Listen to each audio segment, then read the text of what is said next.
It's on. What up, Chief? What they doing, Foodie? We got a special guest in the house. Oh, yes, we do. Long time coming. I'm Cisco Ortiz, and you are? Lucky. Hey, this your boy Chief Fila, Chill. Hey,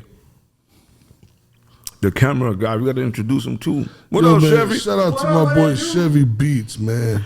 Chevy went off on me last week. Yeah, he went off on you. Yeah. I'm stuck on that shit there. Yeah, you bossing the cameraman around, you know. Matter of fact, let me get a napkin, man. There you go again. There you go again.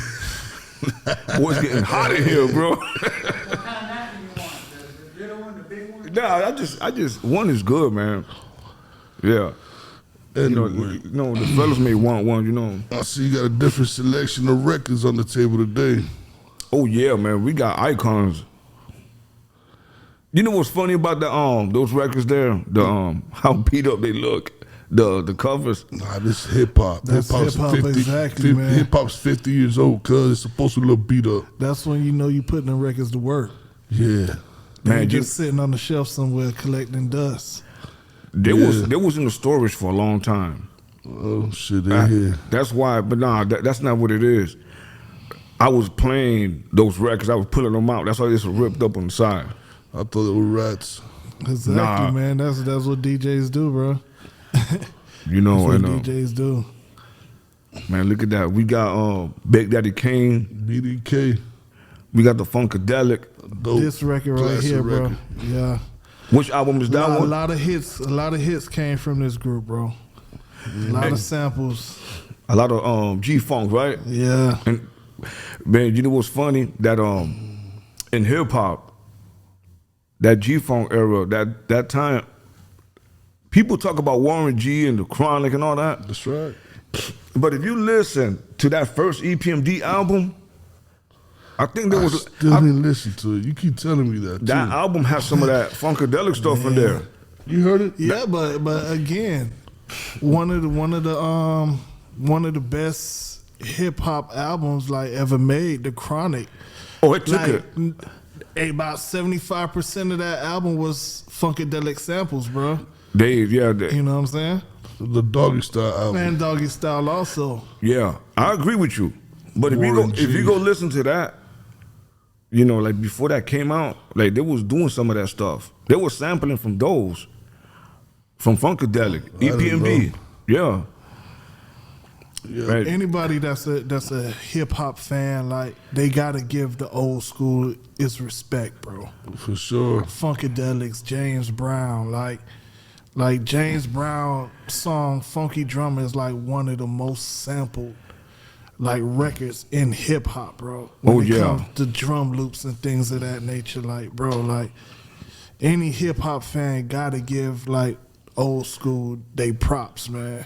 Facts. Of course. Man, we got that King of Rock. That's a classic, bro. Most definitely. That album was produced Ruben Carter, right? I mean, no. not Ruben Carter, Rick Rubin. Larry Smith did production on there. That's that producer who worked with Houdini. Houdini. He had a lot of good sounds. Like his sound was very sonically, it was so clean, man. They worked in the best studios. I didn't like Houdini, but I feel you about this album, though. I saw an interview with DJ Toon where he said like one of his influence as a producer is that guy. Larry Smith? Yeah. Yeah, man. One of his influences. He played bass, guitar, he played the keyboard. He was a monster, bro. So that what they did, hire him to produce that album and the first one and Houdini. That's genius. And what about this guy here? Ice-T, Africa Islam. Let me see that album. You always like this guy here. Man, that guy, man, because at that time, you know, he produced too. Show the album and flip it. Show him the trick. Check this out. This the best album cover ever made. Facts. Look at this. When you flip it around, look what happens. Man, this album here went gold by itself because of that. But, Ice-T, Africa Islam, and the Rhyme Syndicate, they was monsters, bro. At that time, he was producing and arranging the songs. I don't like the style of rapping, man. I don't think he was listening to Ice-T. No, I wasn't. Only when I heard a few songs, I was like, this guy's garbage. Because you was listening to Run DMC at that time. No, you wasn't. Yeah, I was. You went back and listened to that shit. I tried.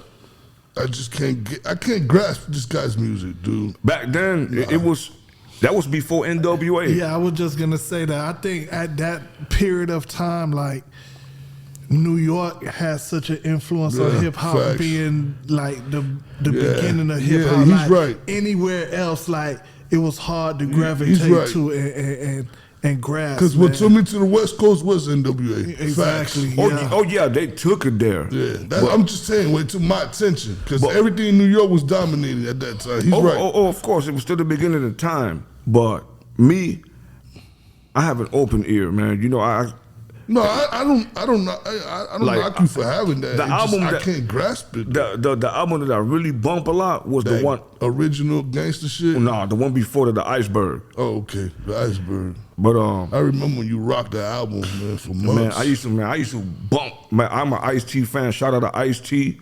Shout out to BDK. Yo, but shout out to Ice-T too, though. It's not. I don't got no hate for it. I just.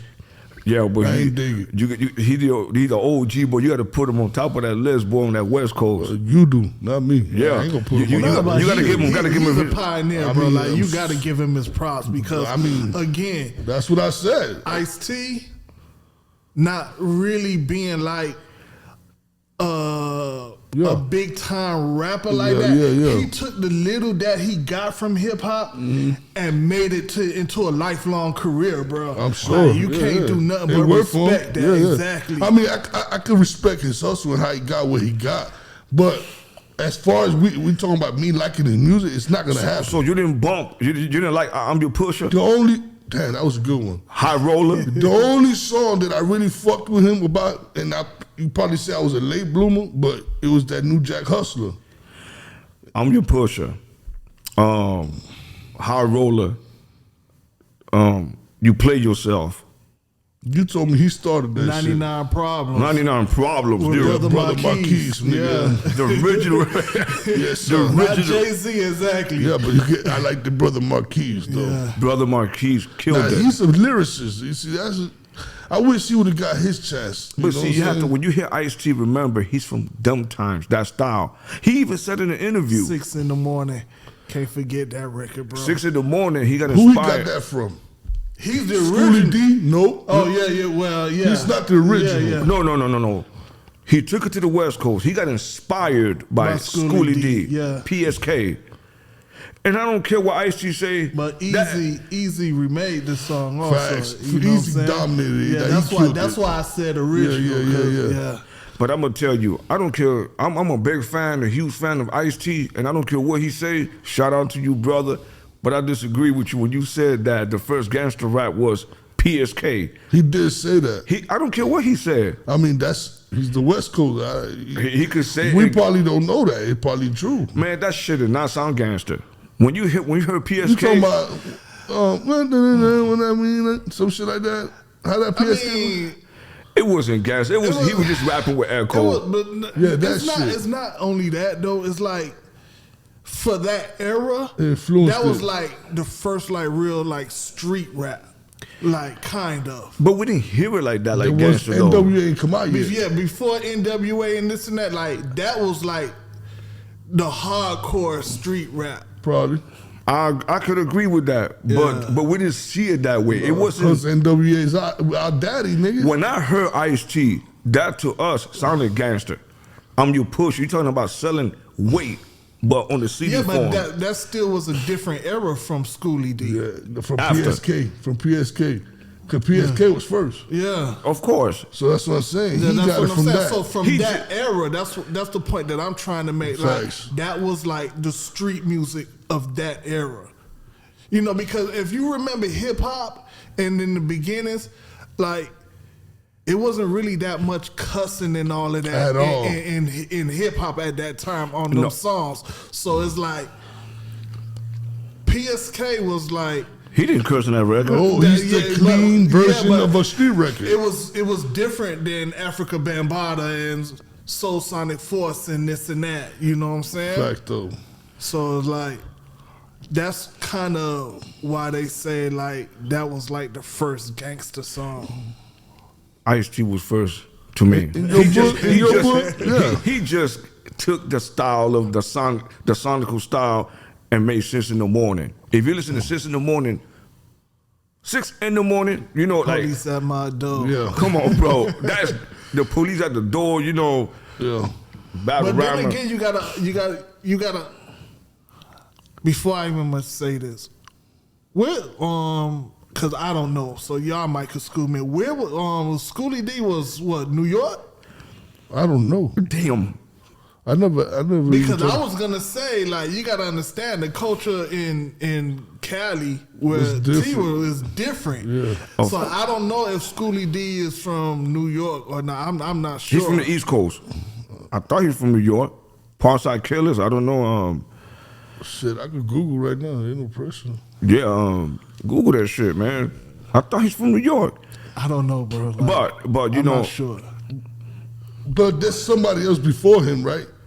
Before PSK is before Schoolie D. ain't when it? you had Melly Mel talking about Nah, but Meta Mel was saying a message about saying no to drugs. Yeah, and shit but like he that. was saying a message, but he was giving you street stuff. Yeah, he about what was was. going on in the projects in the was. streets. So, you know, if we could go on and on with that if you want.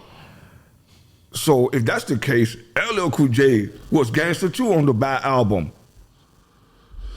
You know what I'm saying? Like, He's from Philly. from Philly? Philadelphia, bro. Schoolie Yeah, D. 'cause I kind of didn't think he was from New York. Nah, well, you know, Philly and New York, they East Coast niggas, they close. But Same shit. They all say the same, they talk alike. To us, they sound alike when they talk. no, Philly niggas, the Philly niggas dudes, gotta be- the Philly, their accent sounds like Tennessee niggas. like a no, little like bit. West Coast.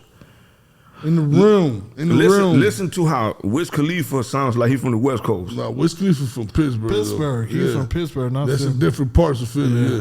Okay, but over there, same shit. God damn, man. I'm just saying. Them cats sound like he sound like DJ Quick on one of those mixtapes on Cushion. Wiz Khalifa? Yeah, Yeah, that cushion orange Yeah, juice. he give me a remind, man. like that, his voice. to his me, tone. that's his best project. Best everything. I mean, Not even his album was that dope.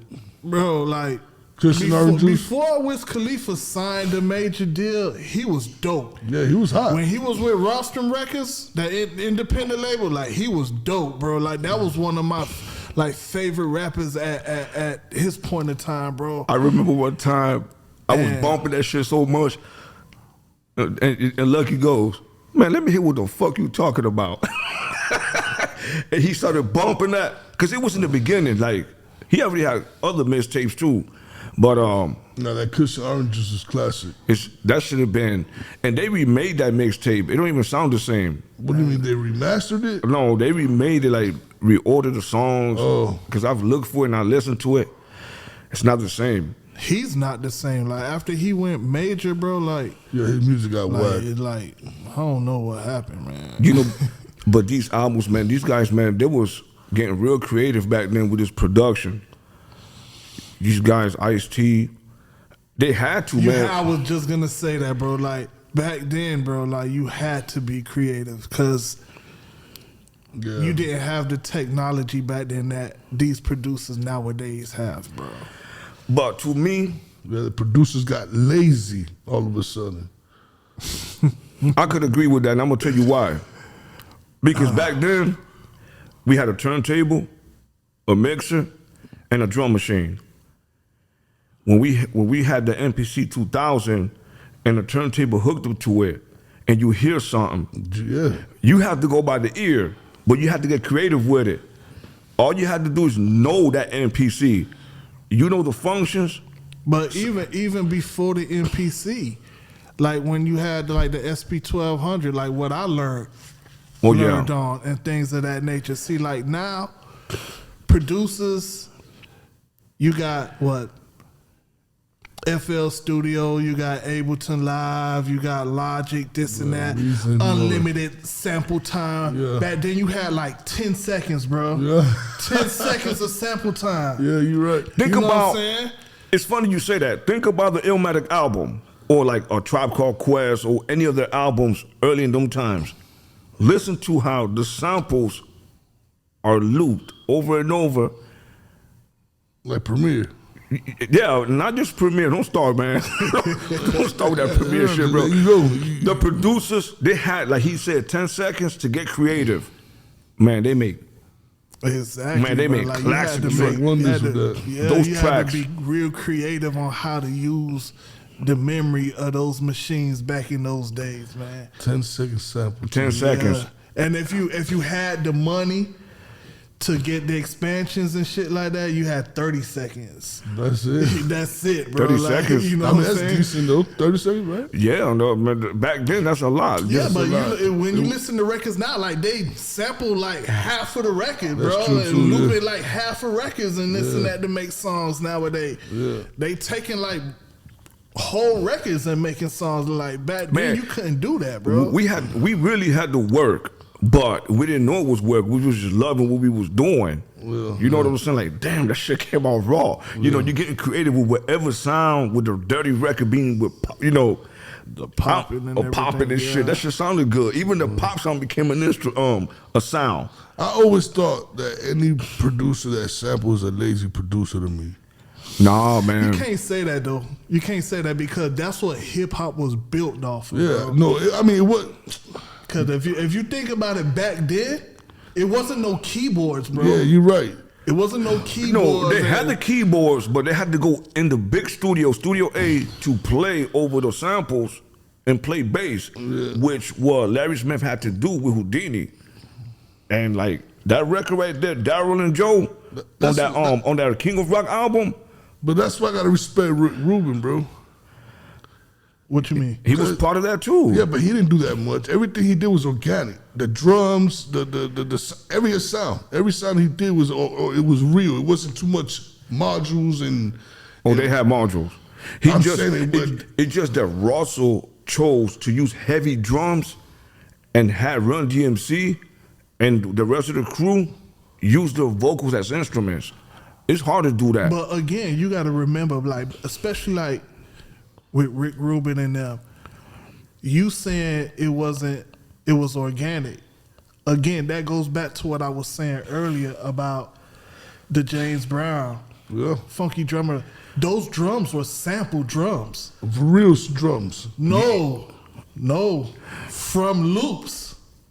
They had to, That's what back in those days. That's how the drums was created. They sampled drum sounds from records. they had to. So and they, replaying. So it was but like back in the days, I mean, those days, yeah, it was the 50s, right? It wasn't really no sound modules and things Nah, like that. but they had dudes that play the sound in the booth. Listen, in the early '80s and like the late '70s, they had this drum machine called the LM. Like in the early '80s, the LM by Roger Lynn. Roger Lynn. He was a designer, a sound designer. He created the first sampler, if I'm not mistaken.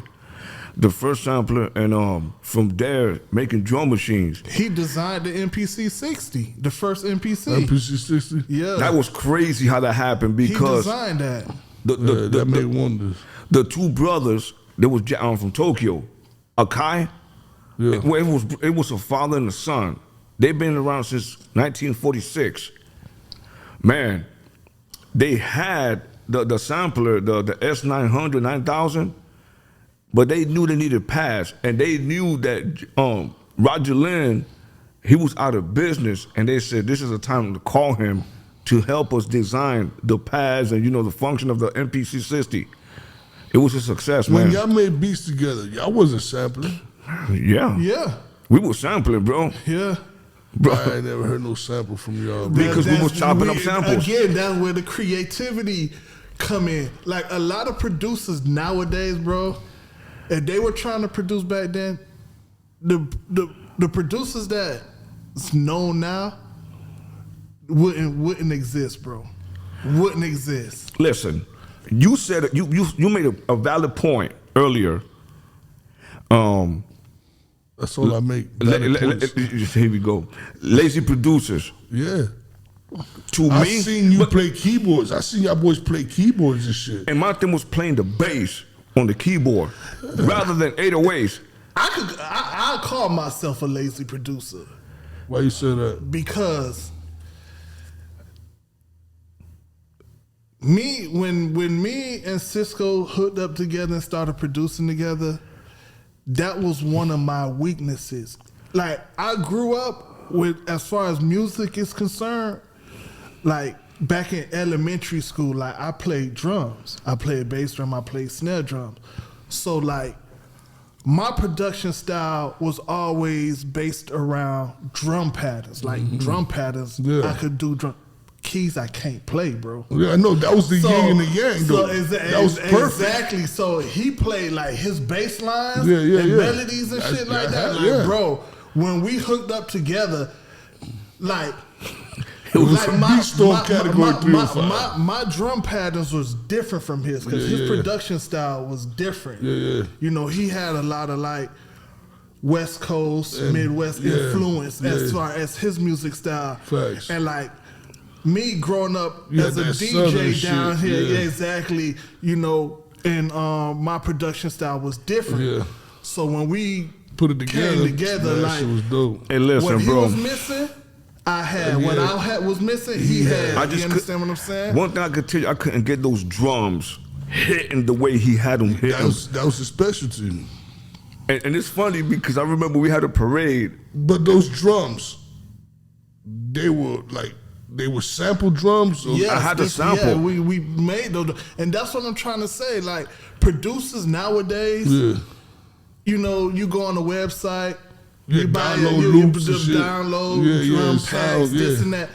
We ain't have that No, luxury nah. back in that How day. the hell yeah. Every drum we had to make, bro. So y'all did it yourselves? yeah, Yeah. sample them, chop them up, From stretch what? 'em, Like y'all get it from, let's say, a tweak Pink 'em. Floyd or some shit? anything, bro. Anything. anything, I'll If that jack- sounds good to you, that's hitting. bro. And I'll could tweak it. How the fuck? get a digital recorder and beat on the table, bro. Put it in the drum machine and tweak it, tone it down. Take out the highs out and make a kick sound. Wow. That's creative as like, hell. Hey. That's how a lot of producers and had to do that. Make So their own sound. You can never get your drum sound hitting. Where you sample your shit from?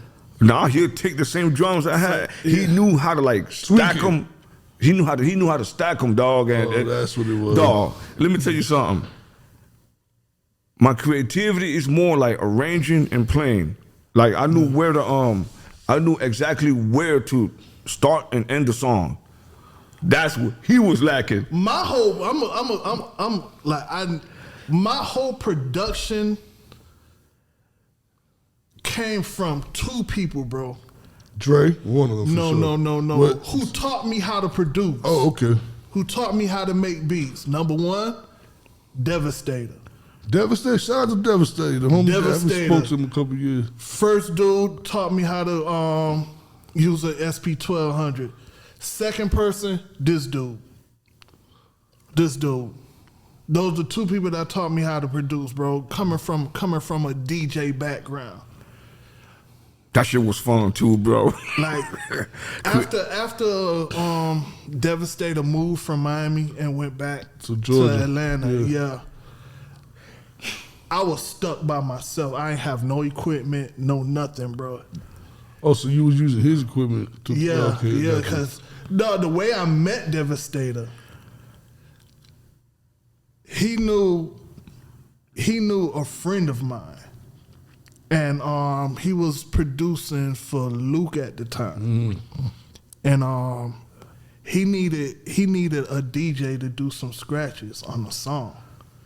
And my friend told him about me, and they called me to go down to the studio, Luke's studio, right down 71st. Oh yeah, okay, I remember. And that. I went down there, bro. I met him for that first night, and I was there in the studio with him for 2 weeks, bro. I didn't go home. From that point in time, like he took me. I lived in Luke's studio for like 2 weeks, bro. They paid you for the cuts? No, That's a whole nother No. story, bro. No. My payment, but to be honest, you like my learn. I You learned, learn. bro. Yeah, fuck it. Bro, like at that time, I could say like almost every artist at that time that was popping in Miami, I played some part in that, In their production. in something. I got you. You know, like with messing with Devastator, bro. Like, yeah. like Mike Fresh, like that's Shake my what your mama dog. gave you. He made that beat too. Like Mike Fresh, like that's how I got to get to know JT and all them, and Uzi and Madball, and like Half Pint. You knew Half Pint? Yeah. Shit. So that Half Pint and Mo. Half Pint and Mo used to roll together. Half Pint, Creep Dog. I don't know if y'all remember Creep Dog. Like I got Creep Dog his deal. I introduced him to Devastator. Yeah, like so it's like Production was crazy. Those two people like is the people that taught me how to produce, Devastator and Cisco though. Like for real. Let me tell you, man. Oh, so back to what, not to cut you off, but back to what I was saying. So when Devastator left, I ain't have no equipment. I ain't have nothing, bro. And at that time, he was producing Groundhogs. Shout out to the Groundhogs. You know what I'm saying? He had the MPC. Yeah. What, he had a 60 or 2000? No, 2000. I ended up getting the 2000, which was the shortcut version of the 3000. Oh, yeah, you did say that. Yeah. So and he had a keyboard controller and he had a sound module. Yeah. So like he was doing this thing. Them boys was making noise at the time, and I'm like, damn. You know. So I had a computer at the time, and by that time, I started hearing this thing called Fruity Loops, bro. Oh, shit. Fruity Loops. The first one too. The first one, yeah. And I bought it for $100, bro. $100. And I started making beats on it. I taught myself, That shit started has to- learning this and that. And I had an artist at the time. And at that time, like I said, when Cisco started working with the group and everything, like we grew up together. Like we from Yes, the sir. we from the sandbox together. So it's like I went and hollered at him, like, bro, like I got this artist, I need some beats. And bro, I was like on him. And like he wasn't really like, he was so focused on the group. Like, you know what I'm saying? He wasn't really like trying to do no. And then he threw me a beat one day, bro, and I gave it to my artist. He like, see what you could do with this. It was that Space Cowboy beat. God damn. It was that Space Cowboy beat, and ever since then, my artist at the time, he did something to it, this and that, blase, blase. At that time, I had beats that I made on the Fruity Loops. Yeah. And I started letting them hear it. And the group heard it. Yeah. Bread them heard it and everything. And they jumped on it. And they started liking it. Because, like I said, it was something different. It was something different at the time. And they took that. I gave them a CD. They took it, started writing to some of the beats. And this when Flo Rida was there too? Yeah. What Yeah. Flo was that? Flo He was in the group already. He was Yeah. in Cali? No, this No, was no. before he went to Cali. This is before Flo went to Cali. This is way before that. Okay. Yeah, This is like 2000. about Well, he 2000, wasn't he in 2001. college over there in Vegas? No. Flo went to Cali like in 2000. No, but I'm talking about he went to college. A little after that. Because he class of 96. No, I think. he was in college before that. Yeah, that's what I'm saying. He was before He had to. I came in the picture.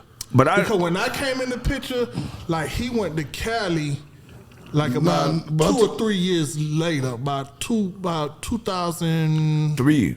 Yeah, That's Yeah. when he went to Cali, but he Yeah. went to college in what, 90? something like that. UNLV. I Yeah, think he went to Vegas. Yeah, Yeah. He went to, I think like in 97, 98, because me and him the same age, same year, yeah. class of 96. So they started writing to some of the beats that I had, and when we went to go record them, the computer I had crashed. The one you had? Huh? The one you had? Yeah, crashed, and I lost like all of those shit, beats, yeah. bro. They were bangers too. The thing about it is, like, after that happened, like, I tore that computer apart and I took the hard drive out. I still got the hard drive with those beats on it. Oh, Hopefully, shit. if I could get into it, like, find a way to get into it, I What took you the hard mean? drive. Go to Geek Squad. Yeah. So I still got that hard drive. So after that happened, that's when I started talking to him about, bro, let's hook up. Make You know what I'm beats, yeah. saying? Like, you got everything, let's hook up. You know what I'm saying? And at that point in time, he was like, fuck it, let's do it. Yeah. And then he moved his equipment to my house. So now I had 24/7 access to all the equipment. And he taught me how to work the MPC. It was over, bro. And once he taught me how to do that, bro, like, That's it. it was I'm gonna tell y'all it was a wrap something. from that part, bro.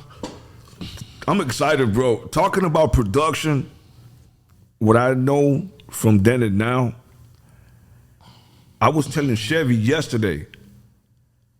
Right now, if I was to make it, they tell me make beats again, and they ask me, "What do you want?"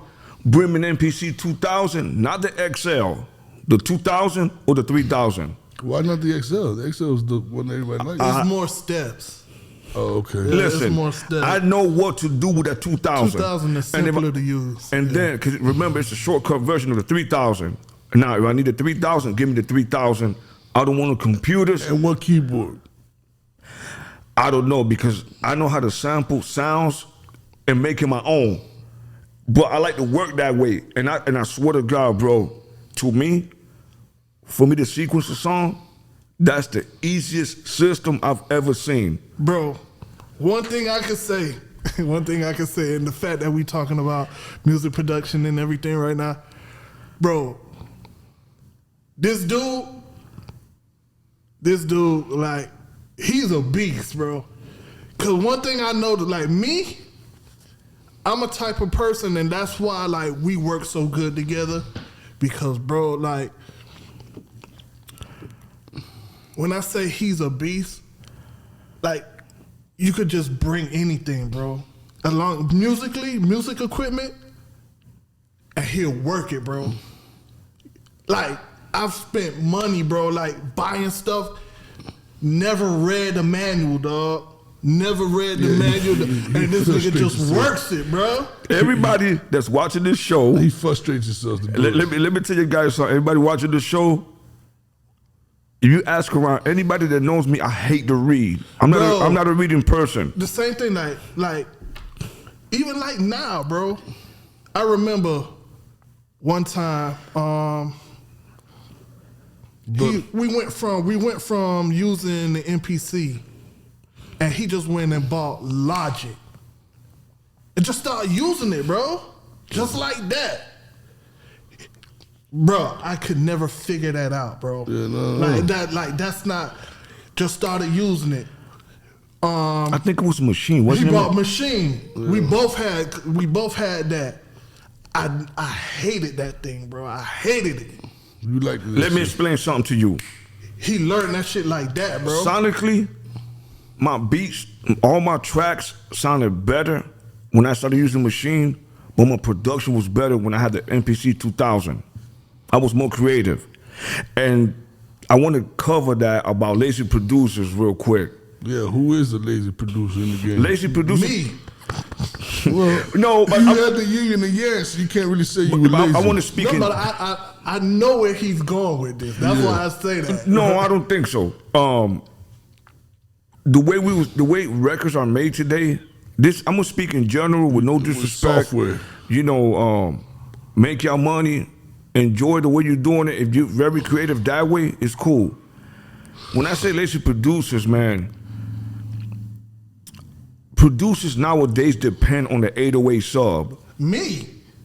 Boom, boom. Me. Man, everybody like that And shit. that was, Nah, no. it's It's not only that, because again, me being the lack of being able to play, that's how I filled up my beat. You filter the beat that way. And This is hard. And again, if you listen to music now and you listen to music from the 90s, why you think trap music is so big now and took over hip hop?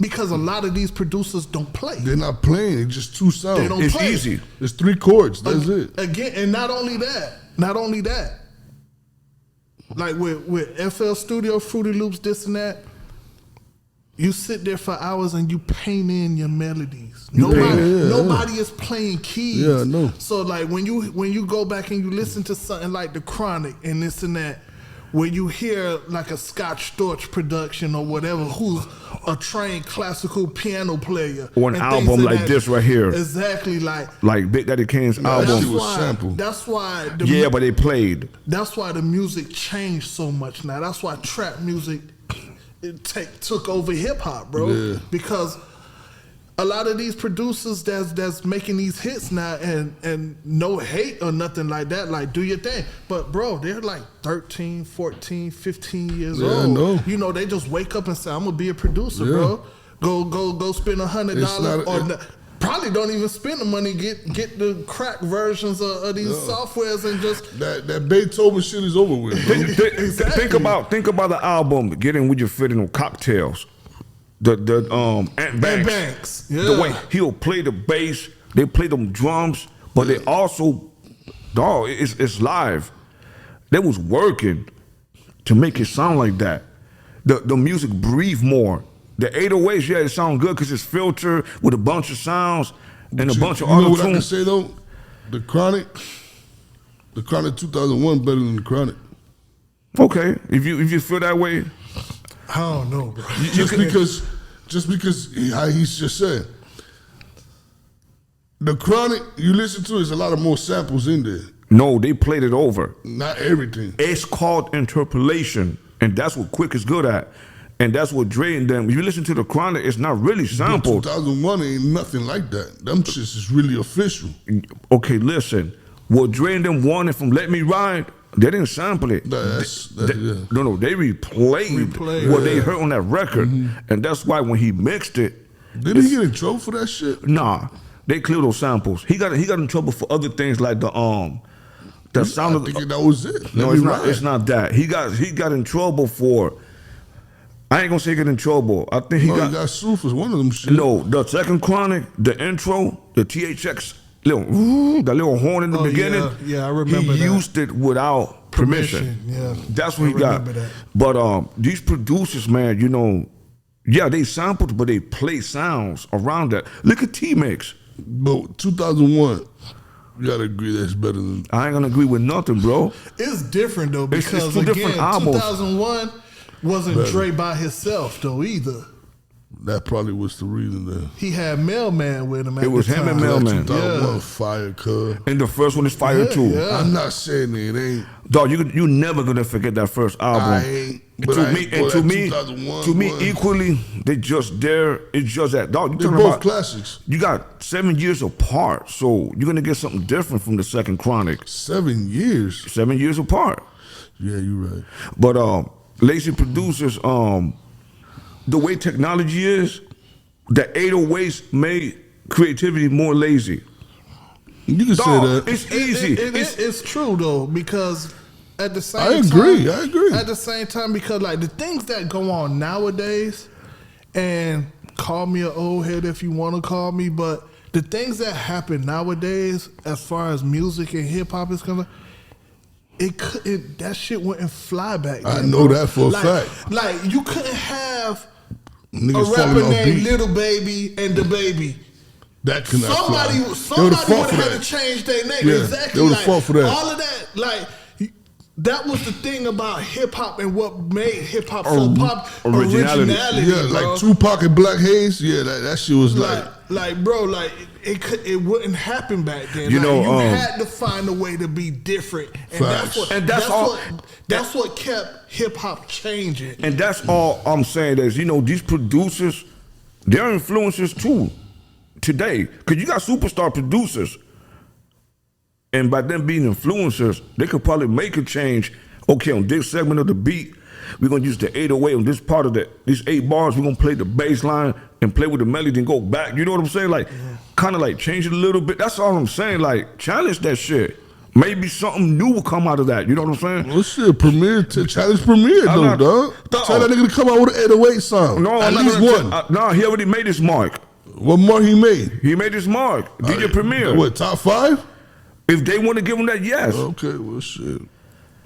I think he just existed. Hey, man, producers, in my opinion, it's not a fact, you know, but what I'm saying is lazy producers, meaning that we got caught up in the 808 and putting sounds behind the 808 and heavy drums and claps.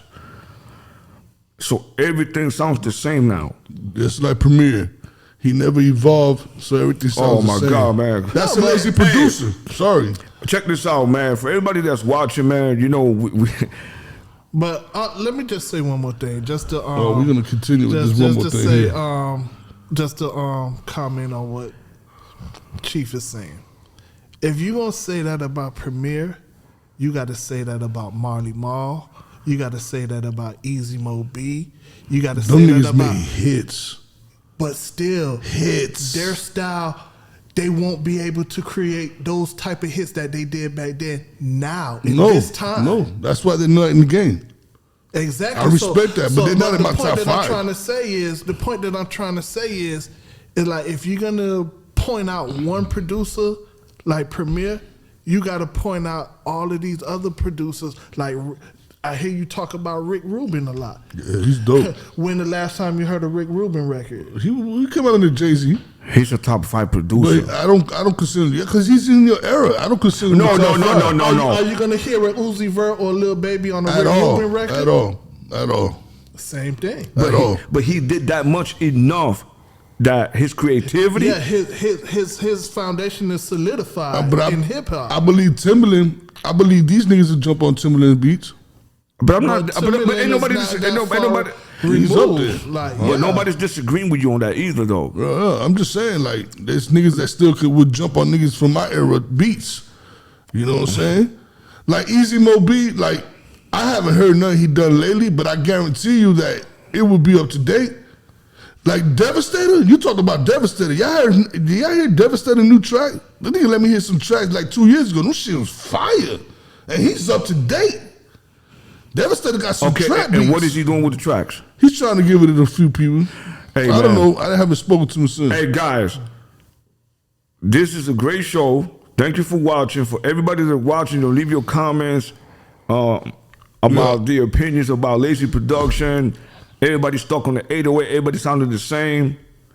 No disrespect. You young cats, man, keep doing what you're doing. Just get a little more creative if you can. Try to make a difference. My boy Lucky and Chief, it got real nice over here. And we're going to see you on the next show. Make sure you subscribe, like, and share. Leave your comments. And we'll see you on the next show. Yeah.